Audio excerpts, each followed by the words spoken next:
Scientist technology کو ترقی دینے کے باوجود بھی ایسے بہت سے راز ہیں جو ابھی تک ثابت نہیں ہوئی ہے اور انسانوں کو بار بار سوچنے پر مجبور کرتی ہے۔ آج کے دوستوں اس ایپیسوڈ میں 5 ایسے رازوں کے بارے میں جو ابھی تک انسلجھی بنی ہوئی ہے اور ہمیں سوچنے پر مجبور کرتی ہے۔ شروعات کرتے ہیں میری سیلیسٹی سے۔ میری سیلیسٹی نام کا جہاز 5 دسمبر 1872 کو اٹلانٹک کے سنسان علاقوں میں ایک خفیہ طریقے سے ملا۔ میری سیلیسٹی نامی جہاز کو بریگینڈنگ نے ڈھونڈا تھا۔ 113 فٹ لمبے اس میری سیلیسٹی جہاز کے اندر پایا گیا کہ جہاز کے بہت سی چیزیں بکھری ہوئی ہے، لیکن بکھری ہونے کے باوجود سارا سامان اپنی جگہ صحیح سے موجود تھے اور جہاز سمندر میں چلنے کے پورے لائق تھی، لیکن جہاز کی افات لائم بورڈ لاپتہ تھی۔ تحقیق کرنے کے بعد پتہ چلا کہ اس جہاز کا لائم فلاک 10 دن پہلے کیا گیا تھا۔ 1 مہینے پہلے نیو یارک کے جنوا سے 7 ستمبر کو روانہ ہوا تھا۔ اب دوستو اس میں راز کی بات یہ ہے کہ اس جہاز میں سوار کپتان اور اس کے باقی کے سبھی ساتھی لاپتہ تھے۔ ان سبھی لوگوں کو آج تک کبھی دیکھا سنا نہیں گیا۔ اب وہ سبھی کہاں غائب ہو گئے، یہ ایک راز بنا ہوا ہے۔ دوسرے نمبر پر ہے ہیرولڈ ہولٹ۔ ہیرولڈ ہولٹ آسٹریلیا کے وزیر تھے۔ 17 ستمبر 1967 کو اپنے فیملی کے ساتھ چیبین بیچ پر گھومنے کے لیے گئے۔ حالانکہ لہر تیز ہونے کے باوجود بھی ہولٹ نے تیرنے کا فیصلہ کیا۔ پانی کے جانے میں تھوڑی ہی دیر بعد ہولٹ لاپتہ ہونے پر موجود ساتھیوں نے ہائی الرٹ جاری کر دیا، جس کے بعد پولیس کی ایک بہت بڑی جھنڈ، آسٹریلیا کے ہیلی کاپٹر، سمندری جہاز، آسٹریلین آرمی اور اسپیشل ایجنٹ سب نے مل کر اس جگہ کا گھیراؤ کر لیا۔ یہ آسٹریلیا کے بڑے سب سے کھوج ابھیانوں کا دن تھا۔ 2 دن تک چلی اس بڑی کھوج میں ہولٹ کا کچھ بھی نہیں چلا۔ آخر میں آسٹریلیا سرکار نے ہولٹ کو مرا ہوا ٹھہرا دیا۔ ہولٹ کا اس طرح سے غائب ہو جانا ایک راز ہے۔ تیسرے نمبر پر ہے ڈی بی کوپر۔ 24 نومبر 1971 کو پورٹ لینڈ ہوائی اڈے پر ایک شخص آتا ہے۔ نارتھ وے ایئر لائن کے کاؤنٹر نمبر 305 سے 727 کا فلائٹ نمبر سیئٹل جانے کے لیے ٹکٹ لیتا ہے اور اپنا نام ڈین کوپر بتاتا ہے۔ سیئٹل جانے والی اس جہاز میں بیٹھ کر کوپر سگریٹ جلاتا ہے اور سیکیورٹی کو بوربن اور سوڈا دلانے کو کہتا ہے۔ اب فلورنس کے ہاتھوں میں چٹھی دیتا ہے۔ چٹھی کو بنا کھلے ہی وہ اپنے پرس میں ڈال دیتی ہے۔ کوپر انہیں بلا کر کان میں کہتا ہے کہ آپ اس چٹھی کو کھول کر دیکھ لیجئے، میرے پاس بم ہے۔ اتنا سن کر فلورنس کے ہوش اڑ جاتے ہیں۔ کوپر اس کو اپنے ساتھ بٹھا کر بریف کیس کھول کر دکھاتا ہے، جس میں 8 سلنڈر آپس میں جڑے ہوتے ہیں۔ اس کے بعد کوپر جہاز میں بیٹھے لوگوں کی قیمت $2,00,000، 4 پیراشوٹ اور سیئٹل ومان میں پہنچنے کے باوجود 1 ٹینکر تیل کی مانگ کرتا ہے۔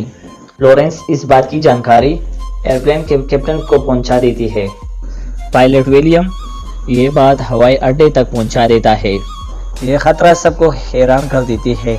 لوگ پریشان تھے اور دعا کر رہے تھے کہ جہاز کے لوگوں کو بچایا جائے۔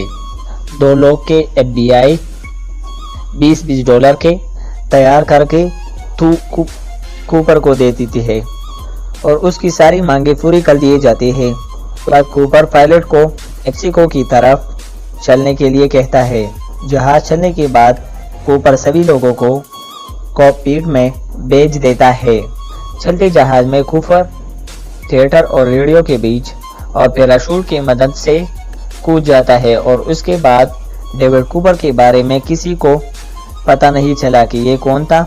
1980 میں ایک بچے کو پرانے کا پیکٹ ملا جس میں سبھی $20 کے نوٹ تھے اور اس کے نمبر کوپر کے نوٹ سے میچ کر رہے تھے۔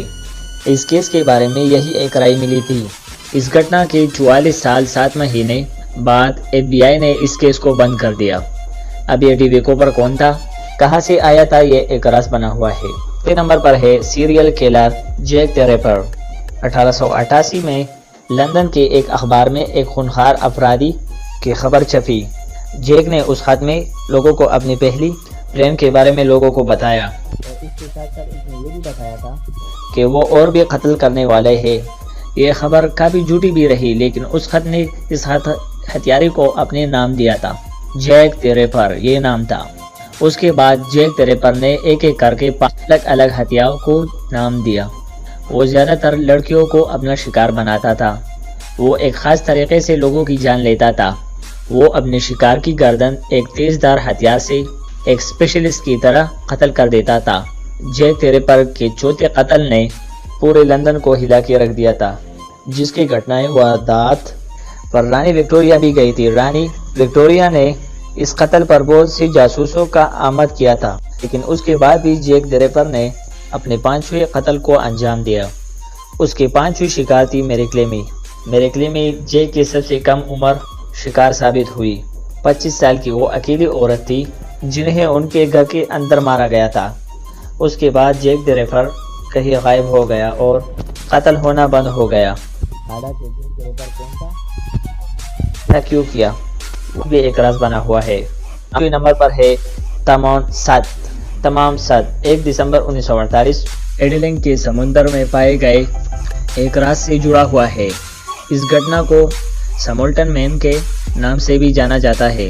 صبح کے 6:30 بجے سمونٹ بیچ پر ایک شخص ملتا ہے جس کا کوئی آئیڈینٹیفیکیشن نہیں ہوتا۔ اس کے میڈیکل رپورٹ میں یہ پتہ چلتا ہے کہ اس آدمی کی موت نیند میں سوتے وقت ہوئی ہوگی۔ اس سمولٹن مین کے اوپر ایک ان یوز سگریٹ کا پیکٹ، ایک سیکنڈ کلاس ریل ٹکٹ، ایک بس ٹکٹ، ایک کنگھی، آدھا یوز ہوا چنگم، ایک میچ باکس، ایک ٹراؤزر میں ایک ٹکڑا ملتا ہے جس میں تمام سود لکھا ہوتا ہے۔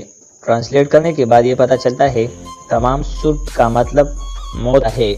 پی آئی کو تحقیق چلنے کے بعد یہ پتہ چلتا ہے کہ یہ کاغذ کا ٹکڑا رباعیات بک سے پاڑا ہوا ہے، جو بک ایسٹرونومر میتھمیٹکس کی عمر خیام دوارا لکھی ہوتی ہے۔ یہ راز اور بھی گہرا ہو جاتا ہے جو اس کاغذ میں لکھا ہوا ہوتا ہے۔ یہ ایک عجیب طرح کا کوڈ ہوتا ہے جس کا ابھی تک حل نہیں ہوا ہے۔